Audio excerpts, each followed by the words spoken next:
Hola, Coach Tebza. Welcome to Shoot Online. Thank you for your time, Coach. Let's talk about your coaching. You've been around for many years as a coach, but your coaching career has not really taken off. Why would you say that's the case?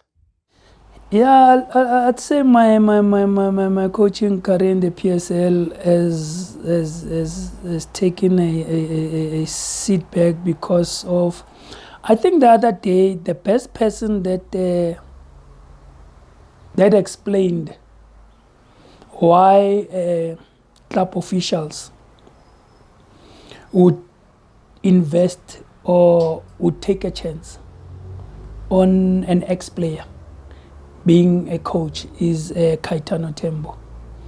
You know, he said something in a sense of, he said the way you carried yourself as a player and the things that you do on and off the field are the things that will make club officials to want to give you a chance or to want to take you serious. And the way also now, after you've retired, the way you carry yourself, the way you conduct yourself on and off the field will give you a head and shoulders as a start above your peers. When I look at myself, I won't change. I enjoyed my life. I enjoyed my football under South Americans. At first, when I met Augusto, I had fear. I had so much fear that he reminded me of my father. People will tell you that my dad was very strict, but he had room to smile, to make you enjoy football. And I am not going to be something that I am not just for the sake of to be given a head coach position. I'm going to be a head coach and be a head coach accordingly to the way that I've seen South American coaches are. They are very strict, they are very loving, and they have time to laugh. Maybe people, when they look at me, they see the boyish face. They see somebody that's full of jokes, maybe. They see somebody that's not serious. But people that have worked with me, players that have worked with me, they know that I do have my moments, and I do have my time, and I do have my seriousness. And that's why I say I will never change what I learned from the South Americans to what South African club bosses want me to be. And maybe again, maybe my body frame, maybe I should pick up weight, go and pump weights and be bulked up, but I guess it has to do with my personality. That he is never serious, he always jokes. But I can ask you 3 or 4 questions to say that Chippa gave me a chance.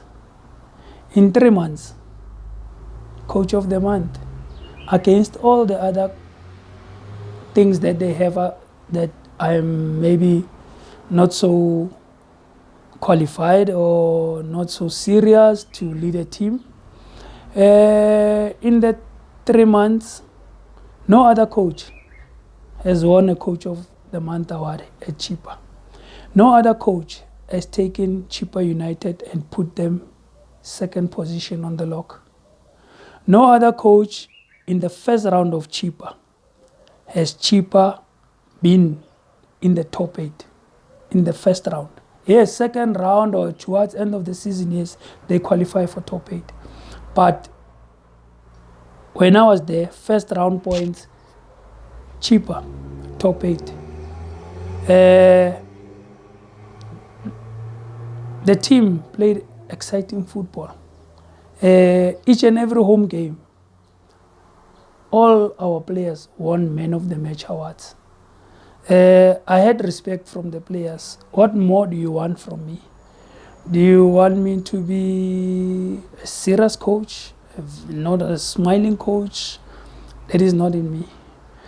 Whatever that I learned in South America, whatever that made me to be what I am because of I learned from those guys, I will continue doing. And I always say that don't judge me from my appearance of the field. Judge me from my work on the field. If my work was so bad on the field, I wouldn't have lasted 6 months being Chippa's head coach. I wouldn't have won that award. I wouldn't have taken them to that second position on the log. So for me to be judged by my appearance, by what I used to do as a player, I think it is unfair. But if that is what it takes for me to be able to get a job, it is to change my happiness, then I will never give away my happiness for something that I am not. I would always be myself. I would always be the way I am. I will treat the players the way that I wanted to be treated. I will treat the players the way I know that Augusto and his colleagues in South America, including my father, treated me and made me into what I am. That is how I am going to treat players. There was a funny moment where when I was a Chippa, I remember I had arranged for the players we played on a Friday. I gave them a Saturday and a Sunday off. And I had arranged that on a Monday afternoon, just to have an intro into the week. I had arranged an aerobic, a lady to come and give them aerobics, an aerobic session. And the lady didn't pitch. Now, when I said to the players, okay, gents, the lady is not around, what do you think? Should we call it a day or should you go to the field and work? They said, no, let's call it a day. And then I said, never. And they thought that I was joking because, we normally laugh about this thing. But they realized that actually the coach is serious. We are going to train. And that is where I had to explain to them, because I didn't want players now to be leaving the session pretending to be injured or not being in the mood of training. But I needed to explain to them that this is the type of a coach I am. If I say we have a session tomorrow and only 6 players rock up, will I cancel the session? No, I won't. I'll train those 6 players. Even if 1 player rocks up, I'll train that 1 player because I was trained as an individual. Before my father trained us as a team in Buputatswana Mafikeng, as a team, he trained me as an individual. So it means if you are a coach and you can't train your players, you can't train 1 player or 2 players, for me then there's something wrong with you as a coach. Because firstly, you must be able to train an individual before you can train a group into a group and then into the team and then the whole bunch. So I told them that we're going to train, and they realized that no, actually now the coach is serious. We are going to train. And they understood, even though to some of the senior players it didn't sit well with them. But at the end of the day, we got the job done. So we ended up training, but in a very joyful mood, and enjoyed it. So I am not going to change. I'm not going to change just because of I need this head coach job. So now I must change my personality, change the way I am. I think I should be judged on results that I'm giving to the team. I should be judged on the way the team performs, the way the team plays, the number of spectators that the team is bringing in. It's pulling into the seats around the arena. If your team as as a club owner is entertaining, playing good football in front of so many people. What else do you want? Do you feel you were at Pirates for too long as an assistant coach? And during that time, was there ever a point where you felt that you were perhaps being groomed to become the Buccaneers' first team coach? I don't want to say I wasted a lot of time being an assistant coach at Pirates, but what I can say is that the time spent being looked at as being a future coach, it's very it's a sensitive issue because of you spend so many years being the assistant coach, and you're looking forward that one day you'll be given the same support structure as the people that have been leading the team, and that doesn't happen. And when that doesn't happen, you start now wanting to go out and find a team that will give you that opportunity. But because of the time and of the energy that you spend with Pirates, now it becomes difficult for other teams to unemploy you, because of when they look at you, they see a DNA, or they see a certain brand of football that you have been exposed to for so long, that you are not looked at somebody that can go somewhere else and bring in something else refreshing or different from what you've been exposed to. But it becomes difficult for one to go out there and really make a mark, or really say, can I have an opportunity, or can I be given an opportunity to become a head coach? It means it is what, wasted 7-8 years, and now you need to start afresh, because of you can see that this thing that you were looking up to, it is not going to happen. And if you become an assistant coach for too long, people tend now to say that you are in a comfort zone. But I would tell you one thing, that being an assistant coach at Pirates, it is not a child's play. It is not a comfort zone. That's why I say, give me another assistant coach that has gone to a treble, gone to a Champions League, conferred, won trophies, done this, done that. How many coaches have been given that chance? What have they achieved? What have they done? It is not a child's play being an assistant coach at Pirates or at Kaizer Chiefs. You carrying the weight of those people that are loyal to their team, the same as the head coach does, or even more, because of now they expect you, because of you've played for this team. It should be easy for the players to understand what the coach wants and to do certain things. At times you stand up, you bark instructions. It is like now you want to take over from the head coach. You sit down, you don't say anything. It is now like, oh, he's quiet. It means he's plotting something for the head coach. So it's not an easy thing for one to do, and it is not easy for one to say, now I'm leaving my assistant coach position after so many years that they've invested in you. Now you must go and start somewhere else without you being given a chance, where you were being groomed to say that maybe one day you'll become a head coach. It is different that you've been given a chance 10,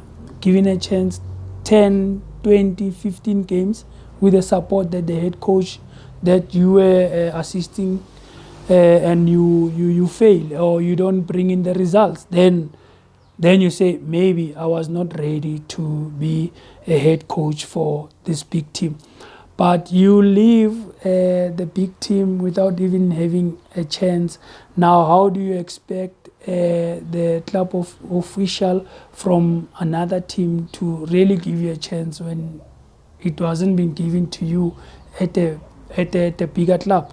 So it's a give and take situation whereby I just feel that if the next player that plays for Pirates has to retire and be given a role that I was given, they should go all the way and they should support him when the time comes to say that, look, let him be the head coach. Let's give him half a season. Let's see what happens. If he is not delivering, then you say no. He still needs enough time to learn, or let him go to a smaller team to go and learn, or a lower division, your Glad Africa, to go and learn and to go and showcase what he can do. But for you to be given, especially coming to my case, it was you there, redeployed, you win, you go to Manchester, you become the under-17 coach, go to the COSAFA Cup final with the under-17s, and then from there, nothing happens, recalled, defend the treble, Champions League final, Confed Cup final, and then done, gone. Nothing happens. You're out of the radar. You go to a team, you 3 months into the job, you win Coach of the Month, you take them to second position, and because of misunderstanding, or I wouldn't say misunderstanding, because of whatever that we had agreed on with the chairman at that time, decided to change his mind after the Cape Town City game, and then done. You're no more the coach, and now you find yourself not having any team to coach. Lately, have you been applying for jobs in the PSL? And do you ever get a response from these clubs? I have applied, I have applied. I won't mention names. But one club official, he said to me, look, I'm going to pay you this amount of money. I'm giving you a chance to prove yourself. And I said to the club official, look, I think for me to win Coach of the Month in 3 months, being a head coach, that is enough proof. What more must I do? The only thing that I need is somebody to say that I'll back you up, I'll give you the necessary support system, and let's see what you can do. But for any club official now to be saying to me,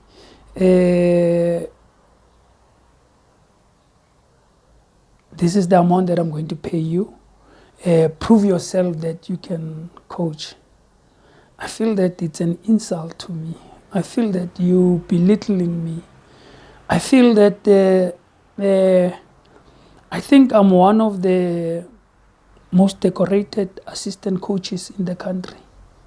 And I went on to prove myself with the experience that I gained being an assistant coach at one of the biggest clubs in the country.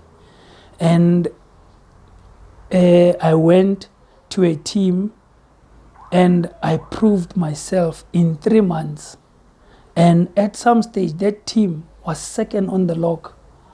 I mean, for a club official then to say to me, I will give you a job for you to prove yourself, and I would pay you still in the region of double figures. Then for me, it's really, really, really. I don't want to say. I can't find the correct word to use, but you don't pay me what I'm worth, and then you still want me to prove myself. It tells you how much respect do you have from the club owners. So I would say, give me a chance, give me the support structure, see if I can do the job. So, coach, what makes you believe you are good enough to coach in the PSL? I wouldn't say what makes me better or to be given a chance ahead of many others. Give me a chance after a coach has failed your team. Don't look at me and look at the previous coach that you had and say we wanted the same thing. Coaches are different. Do you still believe you can get a chance in the PSL, or have you thrown in the towel because there are other coaches who are continuously getting the opportunities to coach and you are not? I'll be honest to you. I'm 50-50 now. I feel that what I'm about to do, I'm going to try a full circle. Go somewhere, maybe outside the country, prove myself. Maybe because of teams outside the country, if they win their league games and league cups, they get to play in the Champions League. So, fortunate enough, with the little coaching credentials that I have, I can go to the neighboring countries, work there. Let's see, let me go the full circle. Let me go and see if can't I get a team somewhere in the neighboring countries, win a league, and then maybe go to the Champions League. Let's see how far can we go, and then maybe then I can get the respect that or I can be offered a chance to coach. But like I said to you, I was in a 50-50 situation whereby I said to myself, maybe coaching professionally was not for me. Because of a lot of teams, even when I apply, they would always say to me, why don't I try and help them with the development side of their structures. And I feel that I've spent enough time doing development coaching, being in the development ranks. So I don't want to become a development coach forever. There are people who have that passion, who can do development till they retire. They have that passion to be teachers, and I don't have that passion. I have a competitive spirit. I want to win things. I want to leave a certain footprint that I feel and I believe that as South Africans, we are not exploiting it, especially with our players coming from the dusty streets. You hear a lot of them saying that when they get to the professional setup, they no longer can express themselves. They no longer can do what they do at the tournaments, and we need to encourage that to be done, but in a certain way, at a certain time, at a certain place in the field of play. Because of, I always used to show some of the guys to say that a Neymar playing in Brazil, it's not the same Neymar that plays in Spain, or Robinho that played in Brazil was not the same Robinho that played in England. You need to know where are you, what environment are you under, and when can you do certain things, and why can't you do them? But now I feel a lot of players feel that they are being restricted. But that is not restriction. That is you growing and you knowing, how can I do certain things at that level? I mean, when I arrived at professional level, I would do the show me your number and just stop. And you would turn around, show me your number. Instead of now me moving forward with the ball or making a pass, I will still be brushing it until you turn around. And when you turn around, it's a couple of seconds wasted, it's a couple of space closed, it's a couple of this. At that time, as you spun, I was supposed to have gone past you. But as I played more games, I got to understand that how can this benefit me during a certain moment in a game? But at the same time, it takes out the brilliance that I have. But at the same time, my brilliance mustn't hamper the progress of the team. But it must be an added into the progress of the team. So now you need to have those players doing those things, but being within the structural attack of the team or the structural play of the team. But how do we bring that in? There's a certain style that we do in the township, and the real Ronaldo, Dalima, he's doing it. But he would pull the ball, throw the leg, defender go that side, and he goes that way. But we would pull the ball, throw the leg. Instead of moving forward, we will hold it and not move, and we would marvel at that. But you look at how Ronaldo progressed that action. So those are the things that we as coaches need to come up with, to say that if I sign a Jomo that is doing certain things with the ball, how can this fit into the structural play of my team? But not say to Jomo, no, what you are doing is wrong. It is not wrong. It is us. It is our thing. Because of if a Zidane does something on TV, you hear even the commentator saying, oh, what exceptional skill from Zidane. But you go to the township, you go to one of the squatter camps, you see 20, 25 young boys at age 7, 12, doing what we saw Zidane perform on TV. But why don't we encourage it? How do we encourage it? How do we let a player that we sign from a Moloi's tournament to come into your team and continue doing that? How do we show him that form of action can be put into the way the team plays and can become an asset, into the style of the team? But instead, you find this boy saying that, hey, I'm being restricted. There's so many things that we need to really correct with our game.